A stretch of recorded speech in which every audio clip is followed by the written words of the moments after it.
یہ دن اور اس کی خوشیاں جو اس ملک کو نصیب ہوئی وہ اس وجہ سے کہ ہمارے اکابر اور اسلاف نے اس ملک کو آزاد کرانے کے لیے جانوں کی بازی لگائی. اس لیے مناسب معلوم ہوتا ہے کہ جنگ آزادی کا مختصر تذکرہ کیا جائے.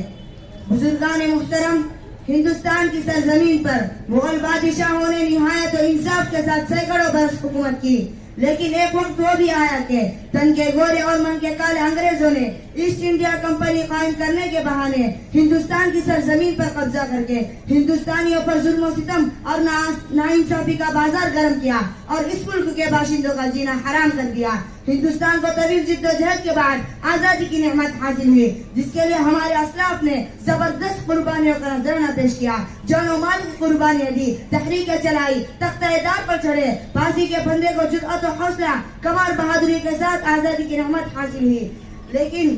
آخر غیر ملکی